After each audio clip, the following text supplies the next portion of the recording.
Jerome, welcome Hi, along. Joe. Welcome. Good man. Check something. Okay. Is it going up? Okay. Right. Let me just do this final setup and we're ready to go. Start virtual camera, window capture. This is good. This is good. Window meeting. Welcome. We'll start streaming on that as well. Okay. And we're good to go. Welcome to the alien spaceship with myself, Emmy Hickins, and he calls me Cuz. And me, Trevor Gear, and he calls me bruv. And come Okay. on, Jerome. Oh, Jerome, yeah. And we call him the Brummy King. The what? It's gonna stick. No way, bro.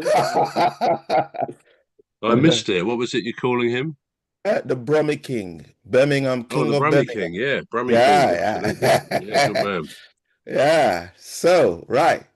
Okay, so bruv, I believe you have the final destination for us today. Well, we'll sort of come on to that. I thought we would just start with a couple of light-hearted facts, really.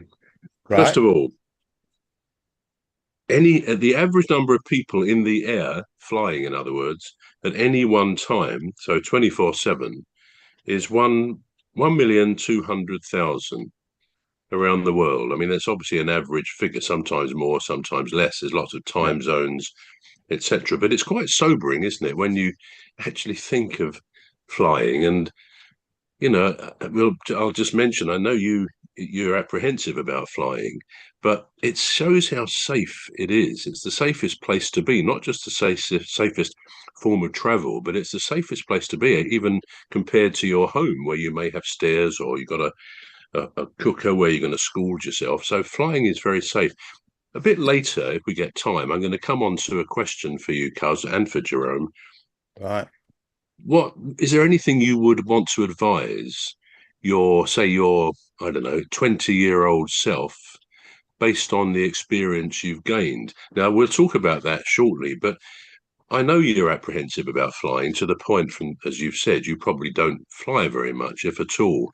So if you're advising perhaps your offspring, who may be 20 years old, in fact, I think your offspring is about 18, but would you, because of what you think about flying, would you say, look, don't do it, it's too risky? Or would you say, no, you'll be fine? I've got a bit of a fear, phobia, whatever. And we all know, don't we, that phobias by definition are irrational. We all have them. Most of us have a phobia about something or a strong fear. So how would you cope what would you do if your son said to you, look, I've been invited away on a holiday, it involves a flight. Is it going to be safe, Dad? Now, what would you say? I would say no, don't go. Stay here with me. So you Stay here could where blight you're safe. you could blight him for his life. He'd be scared. Is that what you would do to him? You would say, no, it's not worth it. It's too risky. Would you say that? Yeah, that's what I would say. I would say to him, don't go. Just stay here, son. Don't do this to yourself. Be kind to yourself, my son. Be kind to yourself. Stay here with daddy. That's What what I'm about you, saying. What about Jerome? Jerome, do you fly? Do you like flying?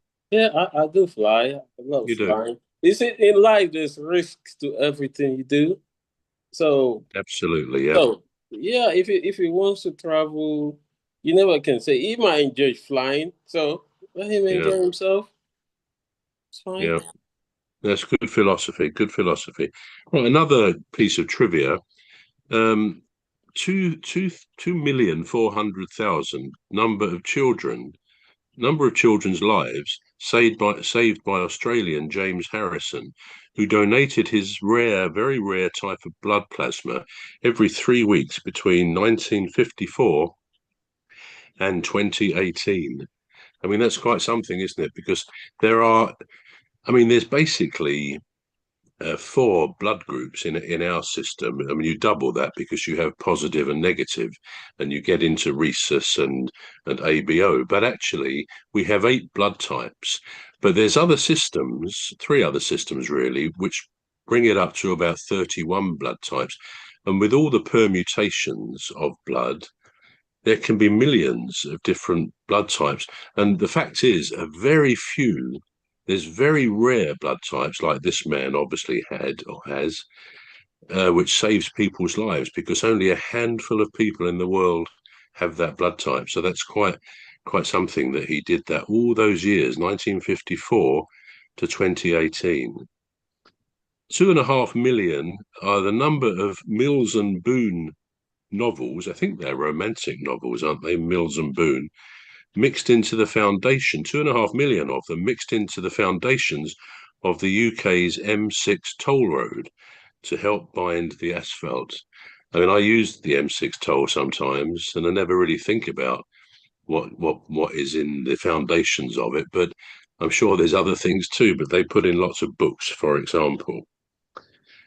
Our skin cells, 5 billion number of our skin cells a human sheds in 24 hours. 5 billion. Our skin regenerates every 28 days. So every 28 days, we've got different skin on us. And it's well known that most house dust is human skin. And All then the right. last one of these, this is quite an interesting one.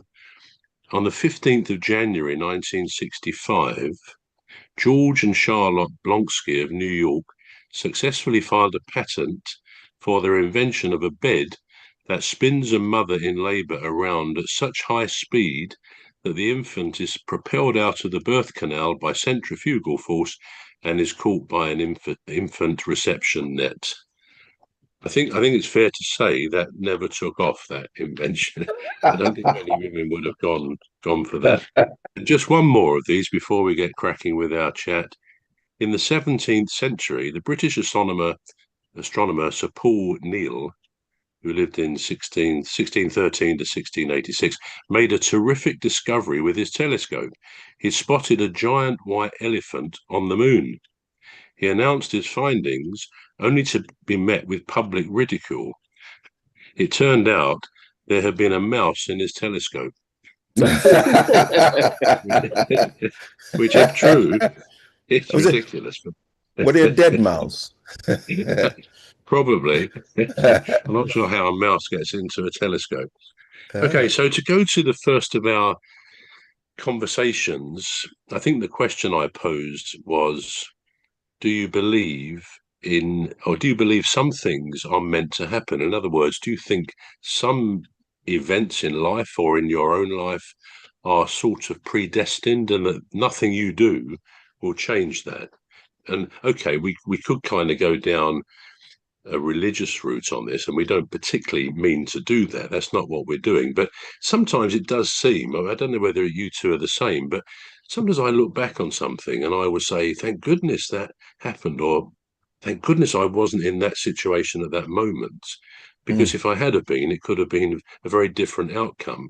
Or just generally looking at your life and thinking, yeah, sometimes it feels like there's a guiding hand. Now, okay, I know some people would say, well, yeah, that's the Lord, that's God. And as I say, we don't really talk about religion in detail. I accept there's the kind of all comes into this in a sense, but in just a general sense of day-to-day life, do you have a feeling, either of you, that sometimes something is meant to happen? That's how it's meant to be. What do you think, I'll, Cuz? I'll let the Brummy King go first. Oh, come on. Okay. So, due to my background, yeah, I'm going to look at it from a religious point of view Okay. and Yep. probably science, yeah. But Yeah. looking at it from religion, we've been taught that before we were created, God has designed what we're meant to be. So, and if you look at it from that angle, you'd be like, okay, probably it's meant to happen and that. But looking at it there are some certain things that happen to you as well. We're like, is the God I serve this? What would be the best word to use? This unfair. Looking at things that happen to individuals. Let me not say myself. Yeah, think that unfair. You see kids, little kids dying that have not even done nothing worth dying, and stuff like that. But on the other hand, we make decisions, and when you make decisions, there are repercussions for every decision you make. So if you, let's say, someone that decides to go shoplift and he or she gets arrested, yeah, it's as the arrest would be as a result of him or her shoplifting. So yeah, for that, I can say, yeah, it's meant to be because you know the repercussion of these things. Then why did you do it? So for me, I would look at it from different angles, and I would say, yes, looking at it from the religious angle, because I'm being religious, I can't take that out of me.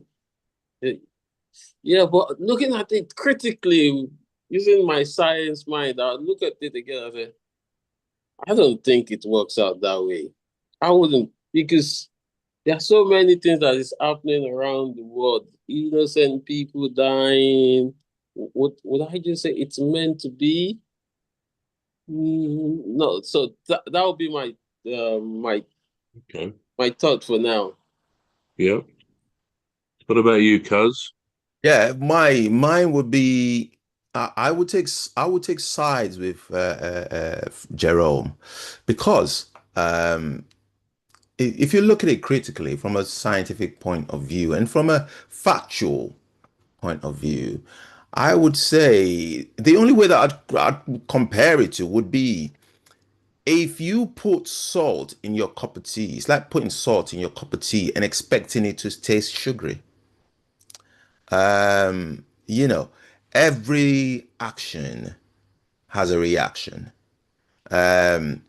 If you stayed in bed all day, if you were truly tired, you would be reinvigorated or re-energized. But if you wasn't tired, you might feel more tired. You might actually feel bored. But if you go out now, if you don't cross the road, you're not likely get to be run over by a car because you don't cross the road.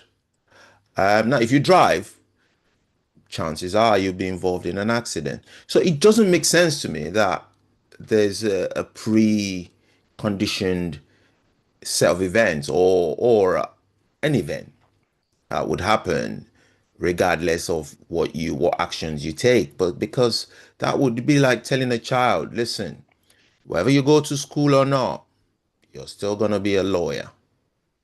Whether you study or not, you're gonna be a very good doctor. It doesn't work. So Mm. that's the way I look at it anyway.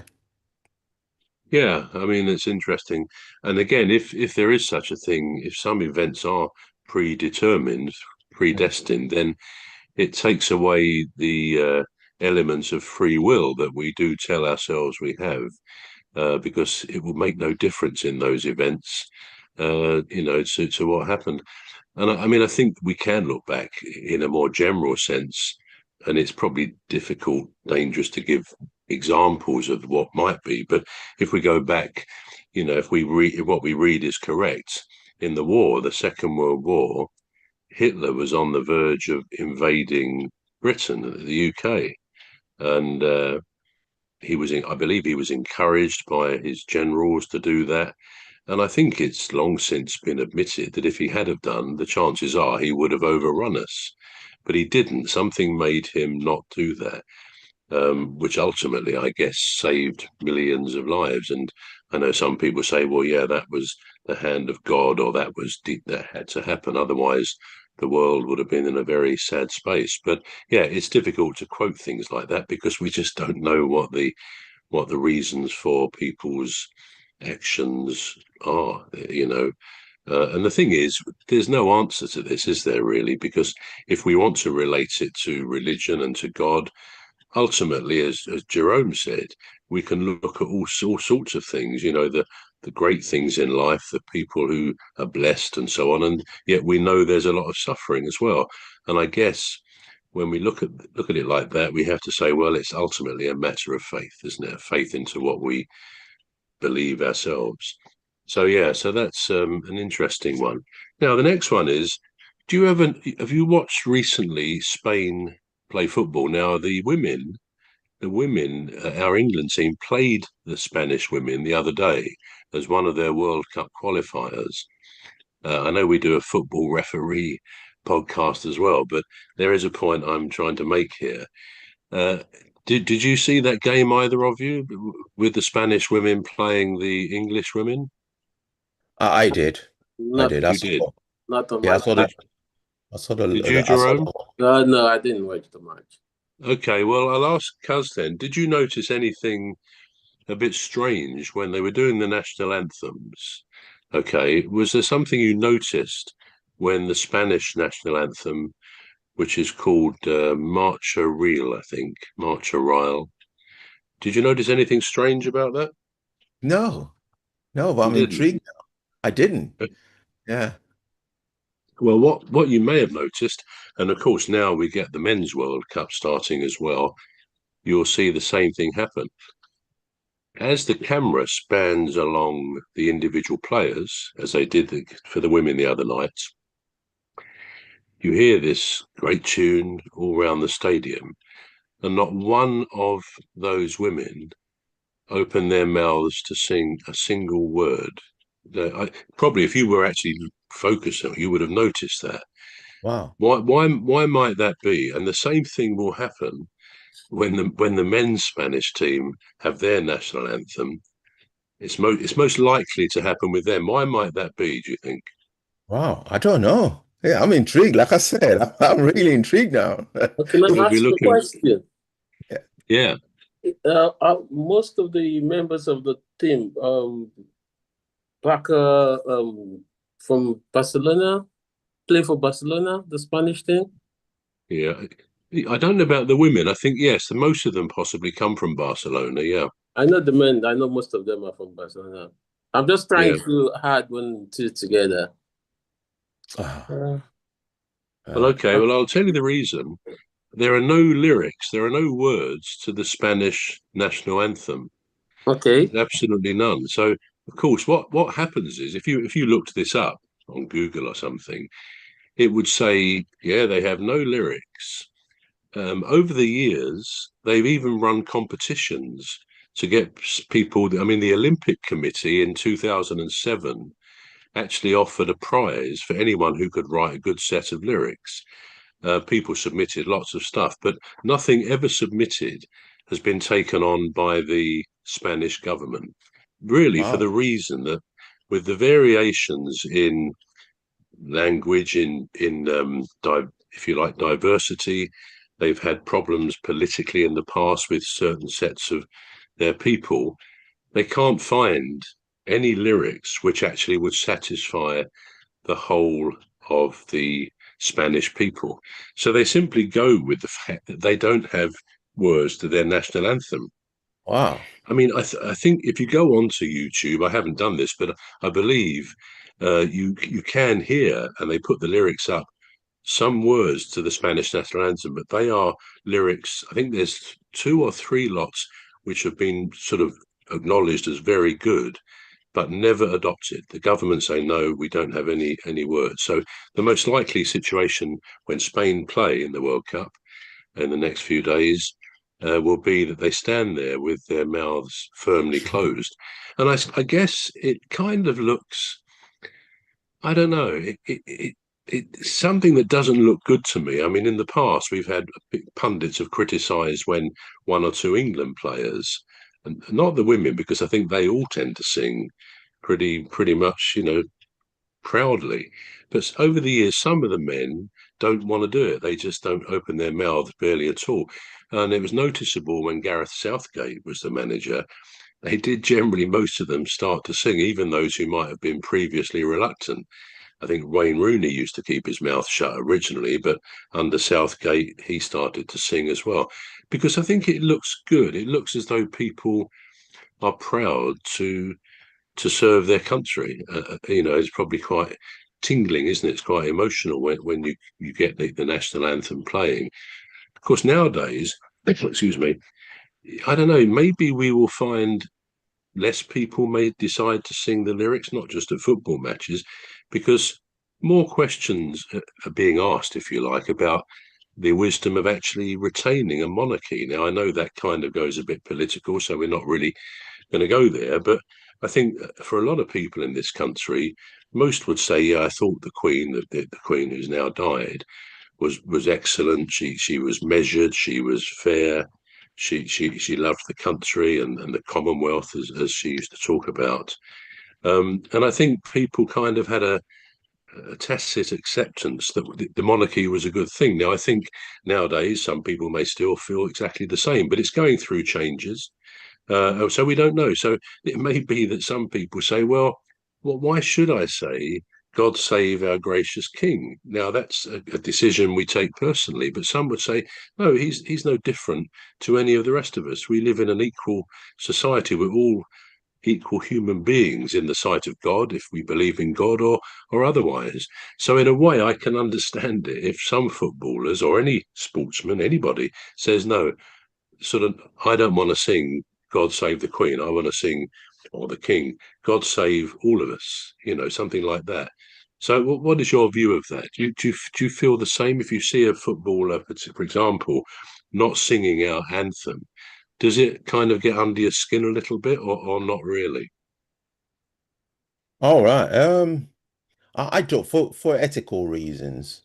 I don't sing the national anthem. I don't, I Really? don't. Yeah, no, I don't. I just think it's too political. Um, I think it's too political, and as a man of faith, I just think that, your allegiance should be to God. And I'm not preaching here, but we all have our own varying views, don't we? About world. I just think you should be neutral when it comes to politics. It's too divisive. It's too it just it serves no place in the society. But it just to interrupt you, is it political? Because on the face of it, the main Yeah, political parties all agree we should yeah, have the monarchy. So I don't think we're treading one side or the other, which is what we don't yeah, want to do, of course. yeah, So absolutely. Yeah, I understand what you're saying totally, but I think it yeah, is more a personal thing, isn't it? You know, it is. Yeah, what do I think? I think for my part, I, I almost don't want to ask God if I'm doing it in that way, or sing to yeah, God, say, please save our king or our queen or anybody else. They yeah, can pray for themselves. yeah. So it's not an easy one, and it No, brings it's into not. focus in this day and Mm, age.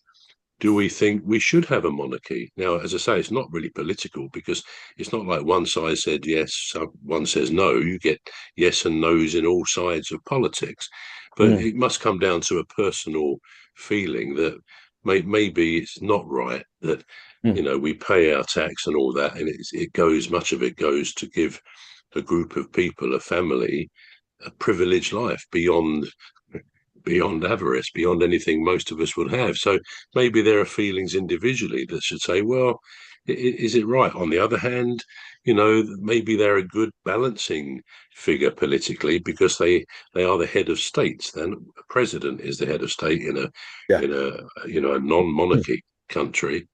And yeah. so maybe it's a good balancing factor that at the end of the day, a king can dismiss a government. And maybe if in a Absolutely. situation of a treacherous government, that Yeah, could come to our advantage. So, yeah, that's an interesting one. But yeah. so you I so mean, you two you don't sing the national anthem, or you wouldn't sing it. Jerome, did you say if you actually sing the national anthem if you're in that situation? Um, ye- I'll say yes. I'll sing the national anthem. So, You will. my reason for singing the national anthem, just forgetting about every political and religious view. I just think it's the anthem is just there to represent the country, to show your pride, for you to display um what the country represents, and you understand. And it's just a sport game, right? And the players they're there to represent the country, right? I know these days, not let's just forget about England. It's not just England. So many countries, you see some individual players deciding not to sing. They can't, Mm, due to their personal. It could be a religious view, or probably there's something happening in the country they don't like, and they're trying to protest. Yeah, which it is understandable. Everybody's got their rights, so I'm not like imposing it on anyone. yeah, But you singing the national anthem, I believe most national anthems were created so that people will be proud of the country they come from. It states, oh, this is what the country represents. We are proud. I'm proud yeah. to come from this country. I'm proud to represent, and which what they're there to do.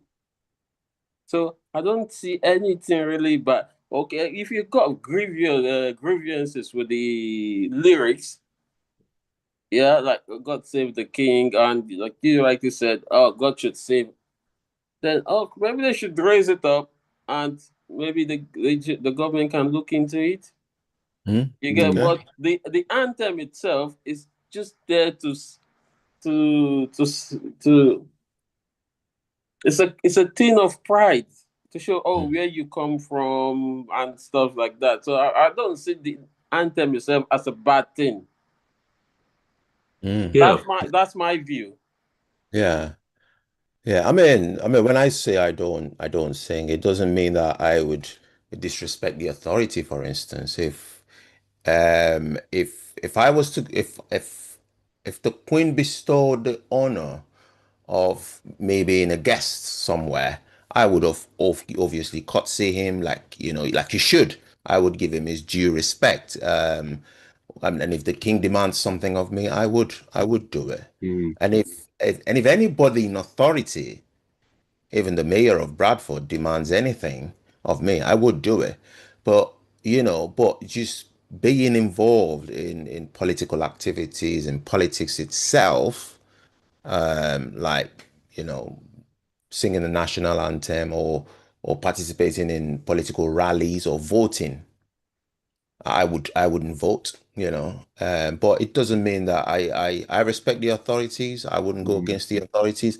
I would not even protest against any authority, but I just don't sing the national anthem or vote.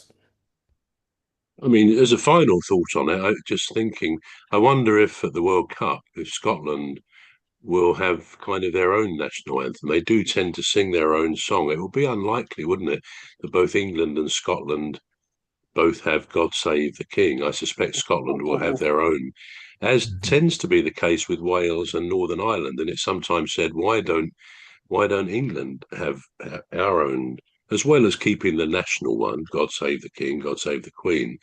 Really, Mm, I feel maybe we should have the right of some sort of national anthem devoted just to the English, but we don't seem to have any politicians who are of that mind. But it's a shame. But yeah, I think the national anthem, as it is, it can mm, stir things in you. Pride. It's our England team, or somebody's won an Olympic medal. It's a moment, isn't it, where you feel the pride of being English or being British. Yeah, but So it's coming from the positive, isn't it? Yeah, mm, yeah. mm. Okay. Now the next question then that we're going to talk about, we've kind of touched on this before, but a general question first of all: do you believe, either of you or both of you, any conspiracy theories? Now we know there's quite a few. You look up conspiracy theories going back some years. There's all sorts of possible stories, possible reasons why some things happen. We get told an official account. I mean, it goes back, for example, to President Kennedy in the early 60s, I think, when he was shot. and what was the name of the killer? Lee Harvey Oswald, who insisted at the time he was innocent, as he would do, I suppose. But then before he could get to court, he was shot dead by somebody called Jack Ruby. Now, there's all sorts of conspiratorial things around that. The state didn't want this Lee Harvey Oswald spilling the secrets. So that's just one example. We can look at 9/11. There are definitely some mysterious elements to 9/11. I mean, one that I've always felt is simply the Pentagon, the aeroplane that apparently crashed into the Pentagon. Now, it would have taken a brilliant pilot to have flown that plane just above the ground, 5 or 6 feet above the ground for quite a distance, approaching the Pentagon, because that's what apparently happened. And it crashed in, it killed some people inevitably. But the thing is, over the years, the film, the video that they show of that, and it was some time afterwards, years after they showed any video, when they slowed it frame by frame, you only ever really see a flash as if it was a missile. Now, it's not for me to sort of suggest what really happened. I might have the American CIA onto me, but I've always been a bit amazed that you don't see an aeroplane. I mean, it was said at the time, after it happened at the Pentagon, Yeah. that people, men particularly in sunglasses, etc., dark suits, went round to take all the videos from the locality, Mm. um, bar one, I think, which may be the one that eventually was shown. And the bottom line is, it may be exactly as we were told that was another plane. We saw the two going into the towers. We never saw the one crashing in a field on land. I mean, it was destroyed totally because it was going face down. And clearly, something dreadful happened on 9/11, Yep. and it's a very tragic story. I was lucky a couple of years ago to go to Ground Zero, and they've got to where the footprints of the two towers, very close to the new building, the Freedom Tower, but they've Mm. got waterfalls and all the names of the people who died, including people from Britain and other countries too. So it was a terrible event, but it does get surrounded by conspiratorial talk. So that's a couple. We can talk about others, but starting with you, Cuz, what Mm. is your view? We're always told the truth, or some of these stories? Diana, was she murdered? Was it just a tragic road accident? Now, you don't have to comment on that one particularly, but what is your Yeah. view generally? Are you quite trusting of the powers that be to tell us the truth? I was gonna say I'm not gonna I'm not gonna talk about Diana or JF Kennedy. As long as you put both sides, I mean, they may be telling us the truth. That's the point, isn't it? Yeah, well, there are theories that conspire. Um, they conspire between some beliefs and fiction. Now, conspiracy theories, uh, because of the name itself, conspiracy theory, and we know what theories are. Theories sometimes are different from the factual event. The theories, Mm. and some conspiracy theories will always remain theories. And people would, try to um, uh, try to elaborate on it just to, for whatever reason, popularity, whatever it is. These days on social media, they say you're gathering clout, so people would do that, and as such, I become disinterested in it. I like the one of aliens because Well, that's our podcast, isn't it? Alien spaceship. I like the one about aliens. I don't believe in it, but I love it, and I love the one about the flat Earth society. The fact that these people are still there, sticking to the fact that what they believe is what they believe. I mean, how can you disprove that? I don't know. Well, yeah, that's true.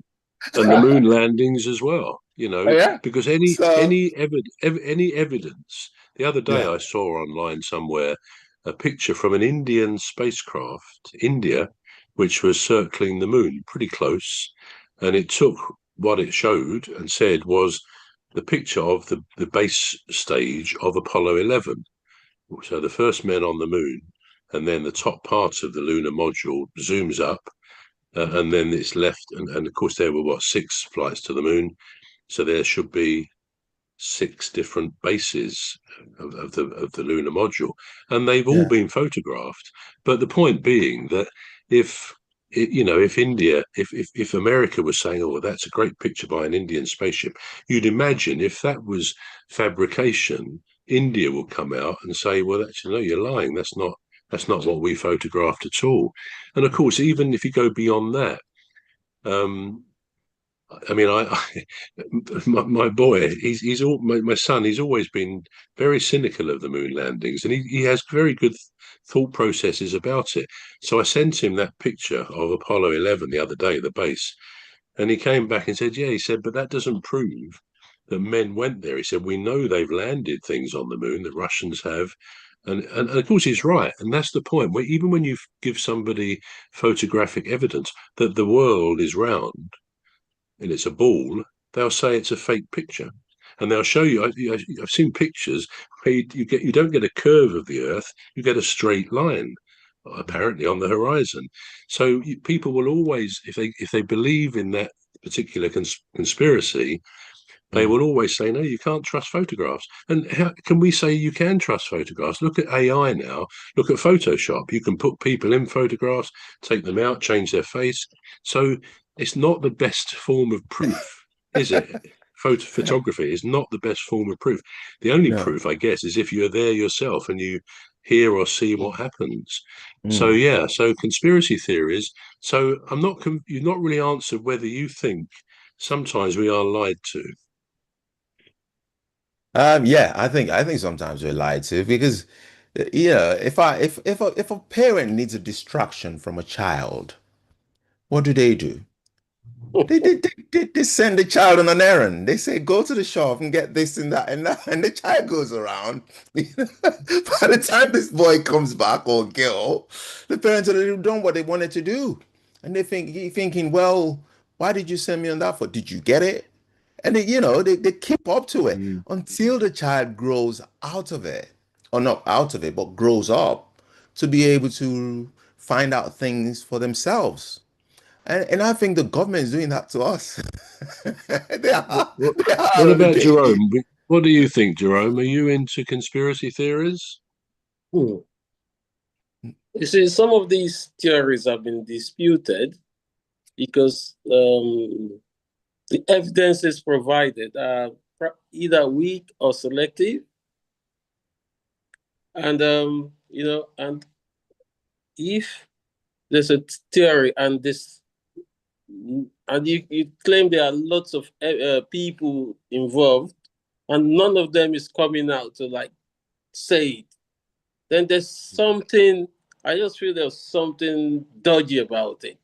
I wouldn't say I'm not there, but I wouldn't say outrightly, but it's kind of shady. Some of them kind of shady, and some of the predictions, some of them don't Mm. even materialize, don't come to play. So at times I think some of the theories are shady. Mm. That's my thoughts. Yeah. Yes, it's difficult to accept that everything we're told about every one of these situations is true. I mean, one great mystery, which is still a mystery, is MH370, isn't it? The Oh Malaysian yeah. Airlines Yeah, plane yeah. in 2014, I believe that was 8th of Uh-huh. March, 2014. It's never been solved. I mean, there are some authorities which say they know that the authorities know what happened, they know where it went down, etc.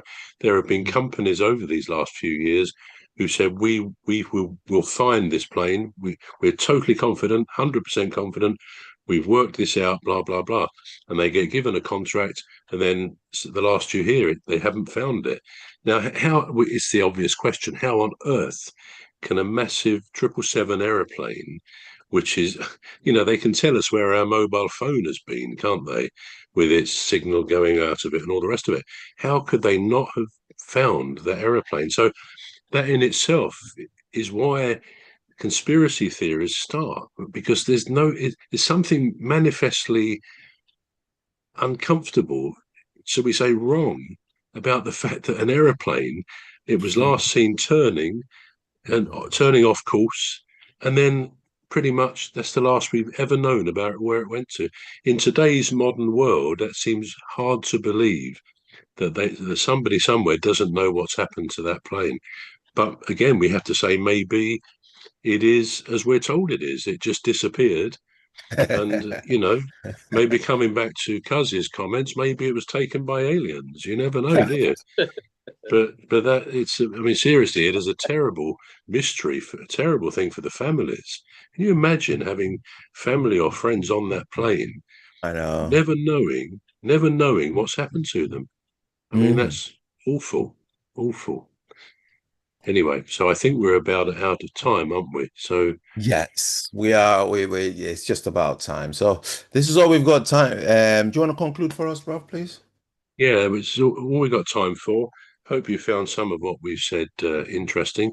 Assuming Jerome, Cuz, and me are still free citizens this time next week after our conspiracy theories, we'll be back with our alien spaceship again next week. Anyway, I've been Trevor Gear, and he calls me Bruv. And I've been Hickens, and he calls me Cuz. Jerome, yeah, meow.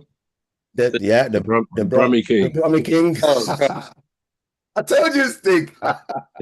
It's a goodbye from me. Goodbye from me. Oh. Right, so Well done. So we'll see you next week, Jerome. all right, see you guys. See you next week. thanks for Take joining care. us, bro. Yeah, take care. Right, Right. okay. So, Let's have a quick break. yeah, okay. And shall see you in a bit. Hey, Diaba. When the next one, this you don't stop recording. Yes, yes. So let me just stop streaming.